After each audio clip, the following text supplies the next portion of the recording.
Welcome to SB geography class. আজকে নিয়ে এসেছি একটা নতুন টপিক, সেটা হচ্ছে বায়ুমণ্ডলের স্তর বিভাজন।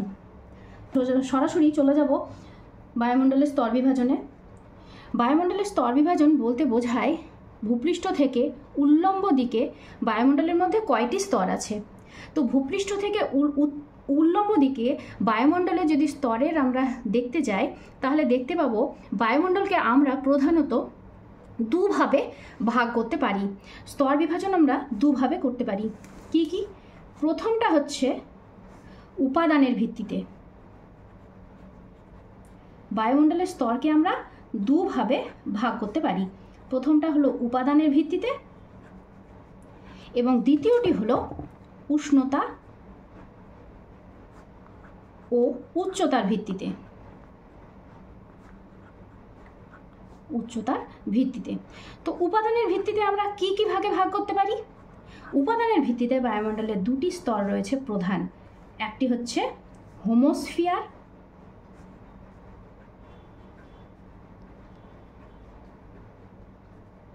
আর দ্বিতীয় হচ্ছে হেটেরোস্ফিয়ার।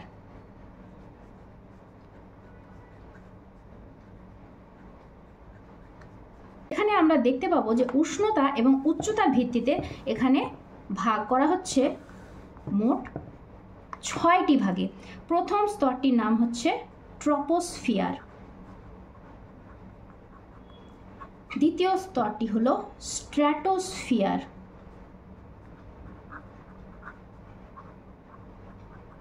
তৃতীয় স্তরটি হলো মেসোস্ফিয়ার,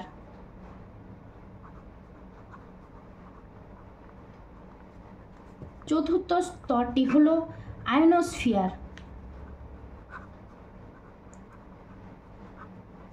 বা থার্মোস্ফিয়ার, 5 নম্বর স্তরটি হলো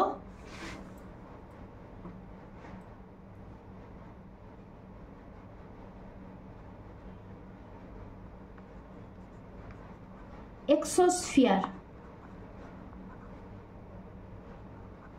5 নম্বর স্তরটি হলো এক্সোস্ফিয়ার এবং লাস্ট 6 নম্বর স্তরটি হলো ম্যাগনেটোস্ফিয়ার।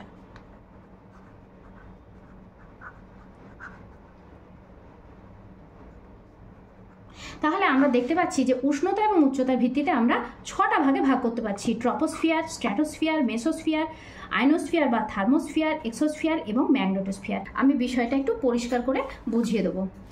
ধরা যাক এখানে রয়েছে ভূপৃষ্ঠ।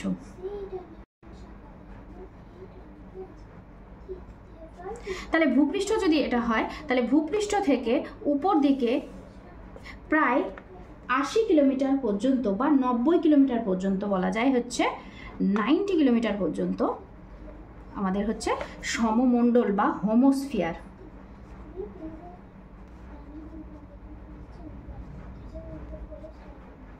সমমণ্ডল বা হোমোস্ফিয়ার অর্থাৎ এই হোমোস্ফিয়ার স্তরটিতে বিভিন্ন ধরনের গ্যাসীয় উপাদানগুলির অনুপাত একই রকম থাকে। এই কারণে এটিকে মূলত বলা হয় সমমণ্ডল। এখানে উপাদানগুলোর মধ্যে কি কি রয়েছে? উপাদানগুলোর মধ্যে প্রধান রয়েছে গ্যাসীয় উপাদান, 2 নম্বর হচ্ছে ধূলিকণা, জৈব অজৈব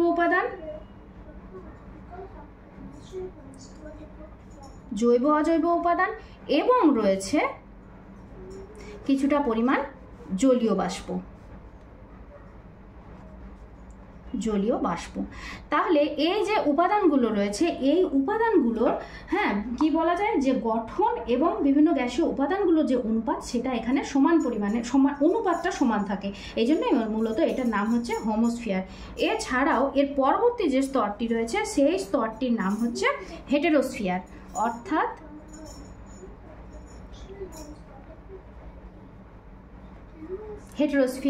অর্থাৎ এই হেটেরোস্ফিয়ার স্তরটিতে কি হয় না, বিভিন্ন যে গ্যাসীয় উপাদানগুলি রয়েছে সেইগুলোর অনুপাত একই রকম থাকে না এবং এগুলোর এক একটা স্তরে এক একটি গ্যাসের প্রাধান্য থাকে। হেটেরোস্ফিয়ারে মূলত 4টে স্তর রয়েছে। এই 4টে স্তরের মধ্যে হচ্ছে প্রথমটা আণবিক নাইট্রোজেন স্তর। প্রথম স্তরটা হচ্ছে আণবিক নাইট্রোজেন স্তর। দ্বিতীয় স্তরটি হচ্ছে, এরপরে যে স্তরটি রয়েছে সেটা হচ্ছে পারমাণবিক অক্সিজেন স্তর।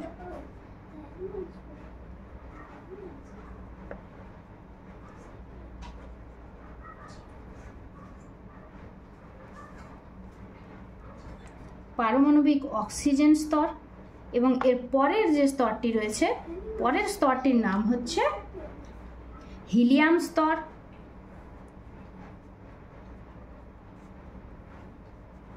এবং লাস্ট স্তরের নাম হচ্ছে হাইড্রোজেন স্তর।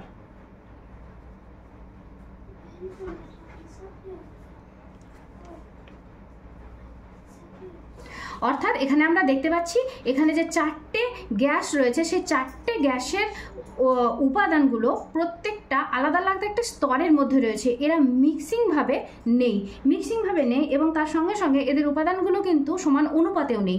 এটার অনুপাত, প্রত্যেকটার অনুপাত কিন্তু আলাদা, কিন্তু এখানে প্রত্যেকটা গ্যাসের অনুপাত মোটামুটি সমান অনুপাতেই থাকে। এখানে একটা আলাদা স্তর, এখানে একটা আলাদা স্তর, এখানে একটা আলাদা স্তর, এবং এখানে লাস্টে একটি আলাদা স্তর হাইড্রোজেনের। এই কারণে এই স্তরটিকে বলা হয় হেটেরোস্ফিয়ার, আর এই স্তরটি হচ্ছে হোমোস্ফিয়ার। আর হেটেরোস্ফিয়ারের বিস্তৃতি কিন্তু 90 কিলোমিটার থেকে স্টার্ট করে যতদূর পর্যন্ত বায়ুমণ্ডল রয়েছে, অর্থাৎ 10,000 কিমি, এতদূর পর্যন্ত হচ্ছে হেটেরোস্ফিয়ারের বিস্তৃতি, 90 থেকে 10,000 কিলোমিটার পর্যন্ত। ভূপৃষ্ঠ থেকে তাহলে 90 কিলোমিটার পর্যন্ত হোমোস্ফিয়ার, এবং এই হোমোস্ফিয়ারের মধ্যে আমরা বায়ুমণ্ডলের উষ্ণতা অনুযায়ী আবার 3টে স্তর দেখতে পাবো। আর এই হেটেরোস্ফিয়ারের মধ্যেও উষ্ণতা অনুযায়ী ভাগে আমরা আরও 3টে স্তর দেখতে পাবো। এই স্তরগুলো কি কি সেটা আমরা পরে জেনে নেব। আচ্ছা, এইবার আমরা দেখব যে আমরা যে স্তরগুলো দেখলাম বায়ুমণ্ডলের 6টি স্তর, সেই 6টি স্তর হোমোস্ফিয়ারের মধ্যে কোথায় এবং হেটেরোস্ফিয়ারের মধ্যে কোথায় অবস্থান করে। তাহলে হোমোস্ফিয়ারের মধ্যে উষ্ণতা অনুযায়ী 3টি স্তর অবস্থান করে। প্রথমে হোমোস্ফিয়ারের মধ্যে এখানে রয়েছে ট্রপোস্ফিয়ার,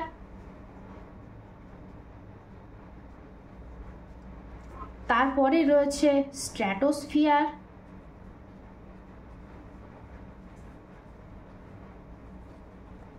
এবং তারপরে রয়েছে মেসোস্ফিয়ার। অর্থাৎ হোমোস্ফিয়ারের মধ্যে বায়ুমণ্ডলের 3টে স্তর রয়েছে, ট্রপোস্ফিয়ার, স্ট্র্যাটোস্ফিয়ার এবং মেসোস্ফিয়ার। অপরদিকে হেটেরোস্ফিয়ারের মধ্যে বায়ুমণ্ডলের বাকি 3টে স্তর রয়েছে। বাকি 3টে স্তর হচ্ছে আয়নোস্ফিয়ার,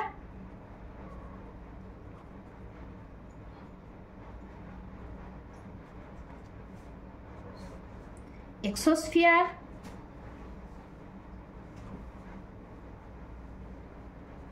এবং ম্যাগনেটোস্ফিয়ার।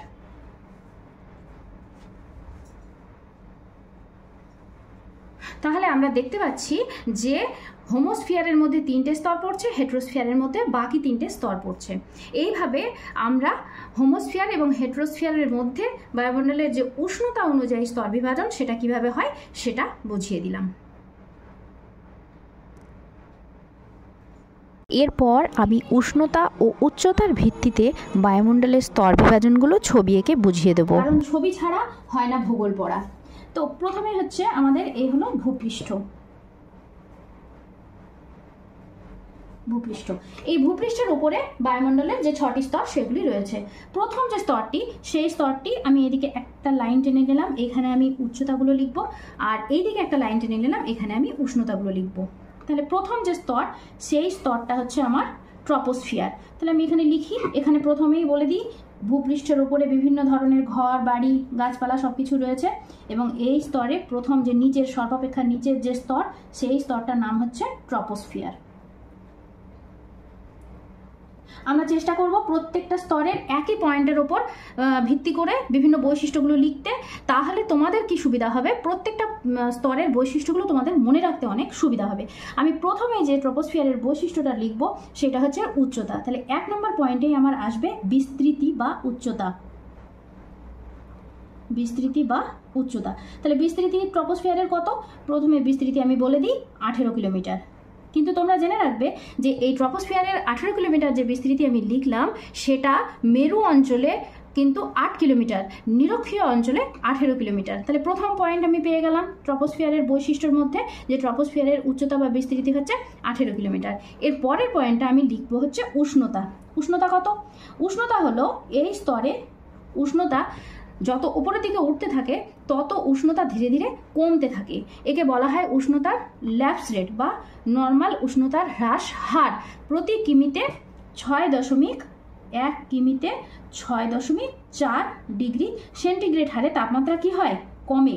এটাকে বলা হয় নর্মাল উষ্ণতার হ্রাস হার, এবং কমতে কমতে -60 ডিগ্রিতে গিয়ে পৌঁছায়। -60 ডিগ্রি সেন্টিগ্রেডে গিয়ে পৌঁছায় ট্রপোস্ফিয়ারের শেষ সীমায়, অর্থাৎ 18 কিলোমিটার উচ্চতায় এই উষ্ণতা পৌঁছায় হচ্ছে -60 ডিগ্রি সেন্টিগ্রেড। তাহলে আমি কি কি পেয়ে গেলাম? আমি প্রথমে বিস্তৃতি বা উচ্চতা পেয়ে গেলাম, তারপরে পেয়ে গেলাম উষ্ণতা। এরপরে আমার যে বৈশিষ্ট্যটা সেটা হচ্ছে 3 নম্বর বৈশিষ্ট্য। 3 নম্বর বৈশিষ্ট্য কি? এখানে ঝড়, মেঘ, বৃষ্টি এই সমস্ত জিনিসগুলো দেখা যায় বলে এটাকে বলা হয় ক্ষুব্ধ মণ্ডল। এই স্তরের আরও একটা নাম হচ্ছে ক্ষুব্ধ মণ্ডল। আর 4 নম্বর পয়েন্টে আমি হচ্ছে পাচ্ছি এখানে 70% বায়ুমণ্ডলের যে উপাদান তার 70% গ্যাসীয় উপাদান এই স্তরের মধ্যেই রয়েছে। ঠিক আছে, এই স্তরের মধ্যেই রয়েছে, এবং তার সঙ্গে কিছু রয়েছে জলীয় বাষ্প। গ্যাসীয় উপাদান এবং জলীয় বাষ্প সব কিছু এই স্তরের মধ্যে, প্রায় 70% এই স্তরের মধ্যে রয়েছে। তাহলে আমি এখানে প্রধান যে বৈশিষ্ট্যগুলো পেয়ে গেলাম আর একবার বলে দিই। এখানে যত উপর দিকে ওঠা যায় প্রতি কিমিতে 6.4 ডিগ্রি সেন্টিগ্রেড হারে তাপমাত্রা কমতে কমতে এর শেষ সীমায় গিয়ে টেম্পারেচার দাঁড়ায় -60 ডিগ্রি সেন্টিগ্রেড। বিস্তৃতি 18 কিলোমিটার, সেটা নিরক্ষরেখার কাছে, আর মেরু অঞ্চলের কাছে 8 কিলোমিটার, এবং এই স্তরে মেঘ, ঝড়, বৃষ্টি সবকিছু দেখতে পাওয়া যায় বলে এই স্তরটিকে বলা হয় ক্ষুব্ধমণ্ডল, এবং 75% গ্যাসীয় উপাদান এই স্তরের মধ্যে অবস্থান করে। এই স্তরটির পরে একটা ছোট্ট স্তর রয়েছে প্রায় 3 কিলোমিটার বিস্তৃত। 3 কিলোমিটার বিস্তৃত একটা স্তর রয়েছে যেটার নাম হচ্ছে ট্রপোপজ। পজ কথার অর্থ হচ্ছে থেমে যাওয়া।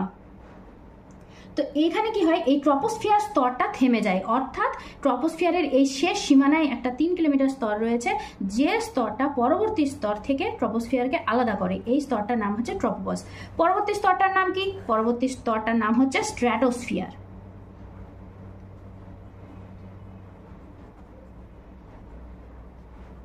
পরবর্তী স্তরের নাম হচ্ছে স্ট্র্যাটোস্ফিয়ার। এখানেও আমি 3টে পয়েন্টের ভিত্তিতে আলোচনা করব। তাহলে প্রথম পয়েন্ট হচ্ছে আমার বিস্তৃতি বা উচ্চতা। উচ্চতা কত? প্রথম পয়েন্টে উচ্চতায় আমি চলে আসব। এখানে উচ্চতা হচ্ছে 50 কিলোমিটার পর্যন্ত। 18 থেকে 50 কিলোমিটার পর্যন্ত স্তরের উচ্চতা যে স্তরটি, সেটি হচ্ছে স্ট্র্যাটোস্ফিয়ার। উষ্ণতা কি হয় না, এই স্তরে উষ্ণতা ধীরে ধীরে আবার বাড়তে শুরু করে। তো যেটা -60 হয়ে গেছিল সেটা এই স্তরের শেষ সীমায় আস্তে আস্তে প্রায় 0 ডিগ্রি সেন্টিগ্রেডে পৌঁছায়। তাহলে 2 নম্বর পয়েন্ট আমি পেয়ে গেলাম কি? উষ্ণতা হয়ে যায় আমার 0 ডিগ্রি সেন্টিগ্রেড। তাহলে এই স্তরে উষ্ণতা যেটা কম ছিল সেটা এই স্তরে উষ্ণতা আবার বাড়তে শুরু করেছিল। কেন বাড়তে শুরু করে? কারণ এই স্তরের মধ্যে এখানে একটা বিশেষ বৈশিষ্ট্য হচ্ছে 50 কিলোমিটার, তো এই 35 কিমি থেকে 20 কিমি এই স্তরটুকুর মধ্যে কোন গ্যাস দেখা যায়? ওজোন। হ্যাঁ, এই স্তরটুকুর মধ্যে দেখা যায় হচ্ছে ওজোন গ্যাসের একটা স্তর। এই ওজোন গ্যাসের স্তর কি করে না, সূর্য থেকে অতিবেগুনি রশ্মিগুলোকে শোষণ করে, যার জন্য এই স্তরের উষ্ণতাটা আবার একটু বেড়ে যায়। এছাড়াও এই স্তরের এটা একটা বৈশিষ্ট্য। আমি ওজোন স্তর সম্পর্কে একটা আলাদাভাবে ভিডিও বানিয়ে দেবো, কারণ ওটা সম্পর্কে অনেক কিছু বলার আছে, তো এটার আমি একটা আলাদা ভিডিও বানাবো।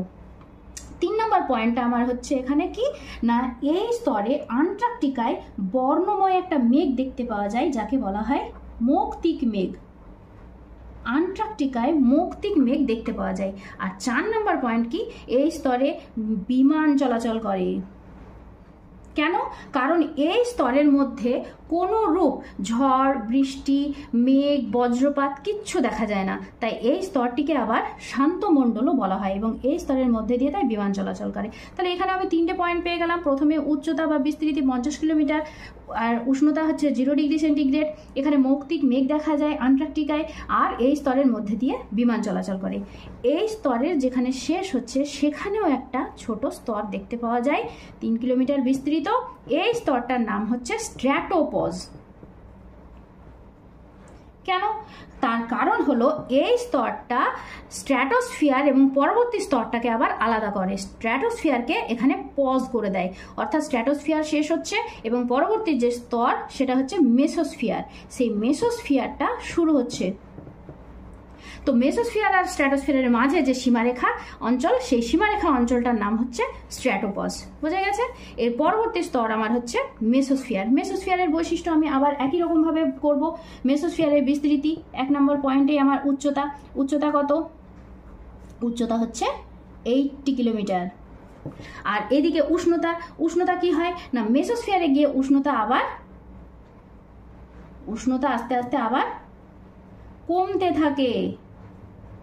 ঠিক আছে? তাহলে যদি কমতে থাকে উষ্ণতা, যেটা 0 ডিগ্রি সেন্টিগ্রেডে পৌঁছে গেছিল এখানে, সেটা যদি আরো কমতে থাকে তাহলে টেম্পারেচারটা কিসে যাবে? মাইনাসে চলে যাবে, অর্থাৎ আবার এখানে গিয়ে -90 ডিগ্রি সেন্টিগ্রেডে পৌঁছে যায়। তাহলে 2 নম্বর পয়েন্ট আমি আবার পেয়ে গেলাম -90 ডিগ্রি সেন্টিগ্রেড। মেসোস্ফিয়ারের আরেকটা বৈশিষ্ট্য হচ্ছে এখানে উল্কা, পৃথিবীর দিকে আগত উল্কা পুড়ে ছাই হয়ে যায়। পৃথিবীর দিকে আগত উল্কাপিণ্ডগুলো এখানে এসে এই স্তরে এসে পুড়ে ছাই হয়ে যায়। এই স্তরের পরে যে স্তর, সেই স্তরটা হচ্ছে মেসোপজ, অর্থাৎ মেসোস্ফিয়ারকে পজ করে দেয়। এটাও 3 কিলোমিটার মতো বিস্তৃত এবং এই স্তরটা পরবর্তী যে স্তর অর্থাৎ আয়নোস্ফিয়ার, সেই আয়নোস্ফিয়ার থেকে মেসোস্ফিয়ারকে আলাদা করে। তাহলে এখানে আমরা বায়ুমণ্ডলের প্রধান যে 3টে স্তর নিচের দিকের, সেই প্রধান 3টে স্তর আগে পেয়ে গেলাম। এরপর আমি আলোচনা করব, পরের পেজে চলে যাব, সেটা হচ্ছে আয়নোস্ফিয়ার থেকে, অর্থাৎ এর উপর দিকে এবার আয়নোস্ফিয়ার স্তরটি রয়েছে। ঠিক আছে? তাহলে এখানে আমরা মোটামুটি 4টে পয়েন্টের ভিত্তিতে আমরা বৈশিষ্ট্যগুলো মোটামুটি পেয়ে গেলাম। এইভাবে যদি তোমরা মনে রাখো তাহলে প্রত্যেকটা স্তরের বৈশিষ্ট্যগুলো মনে রাখতে তোমাদের অনেক সুবিধা হবে। এরপরে আমরা পড়বো হচ্ছে মেসোস্ফিয়ারের পরে আমরা এবার পড়বো আয়নোস্ফিয়ার। আমরা জানলাম প্রথমে হচ্ছে ট্রপোস্ফিয়ার, স্ট্র্যাটোস্ফিয়ার এবং মেসোস্ফিয়ার। এরপর আমরা ছবিতে এখন বুঝবো বাকি 3টে যে স্তর। মেসোস্ফিয়ার পর্যন্ত আমাদের বোঝা হয়ে গেছে। তাহলে মেসোস্ফিয়ারের পরের স্তরটা হচ্ছে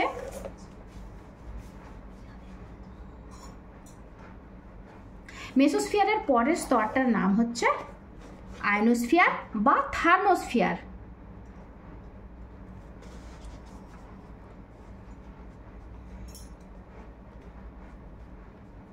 আয়নোস্ফিয়ার বা থার্মোস্ফিয়ার।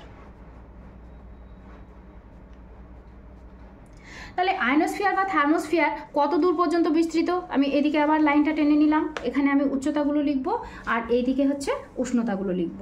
তাহলে আয়নোস্ফিয়ার বা থার্মোস্ফিয়ারের উচ্চতা, প্রথম যেটা 1 নম্বর পয়েন্টে আসবে উচ্চতা, সেই উচ্চতা হচ্ছে আমার এখানে শেষ হয়েছিল, মেসোস্ফিয়ার শেষ হয়েছিল 80 কিমিতে। তাহলে 80 কিমি থেকে বিস্তৃত হচ্ছে 500 কিমি পর্যন্ত যে স্তর, 80 থেকে 500 কিমি পর্যন্ত বিস্তৃত স্তরটি হলো আয়নোস্ফিয়ার বা থার্মোস্ফিয়ার। ঠিক আছে? এই স্তরে উষ্ণতা কি হয়? এই স্তরে উষ্ণতা অতি দ্রুত উষ্ণতা বাড়ে, অতি দ্রুত উষ্ণতা বাড়তে শুরু করে। তাহলে উষ্ণতা যেহেতু অতি দ্রুত বাড়তে শুরু করে, সেহেতু এখানে ছিল 0 ডিগ্রি সেন্টিগ্রেড, এখানে ছিল -90 ডিগ্রি সেন্টিগ্রেড। এখানে উষ্ণতা ছিল -90 ডিগ্রি সেন্টিগ্রেড। সেই জায়গায় উষ্ণতা এবার যেহেতু খুব দ্রুত হারে বাড়তে শুরু করে, সেহেতু এই আয়নোস্ফিয়ার স্তরের শেষ সীমায় গিয়ে উষ্ণতা দাঁড়ায় প্রায় 1200 ডিগ্রি সেন্টিগ্রেড। তাহলে এখানে আমি লিখলাম দ্বিতীয় পয়েন্ট, আমার কি পেলাম?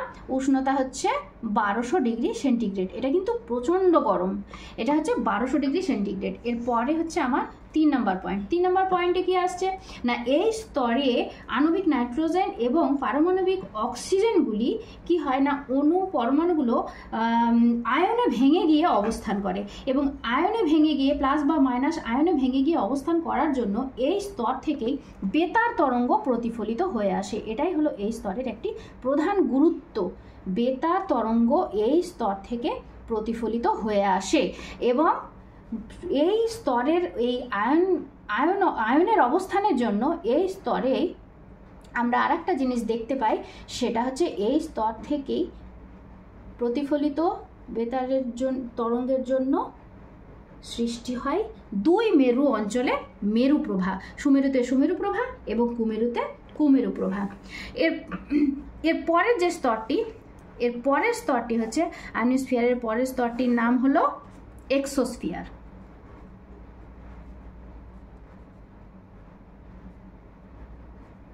আয়নোস্ফিয়ারের পরের স্তরটির নাম হচ্ছে এক্সোস্ফিয়ার। তাহলে এই যে এক্সোস্ফিয়ার স্তরটি, এই এক্সোস্ফিয়ার স্তরটি তাহলে কতদূর পর্যন্ত বিস্তৃত?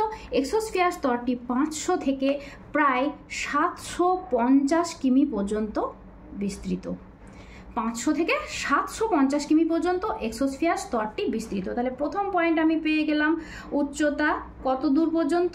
উচ্চতা হচ্ছে 750 পর্যন্ত। 2 নম্বর পয়েন্ট কি হবে? এখানে উষ্ণতা কি হচ্ছে? উষ্ণতা কিন্তু বাড়ে, উষ্ণতা এরপর থেকে বাড়ে।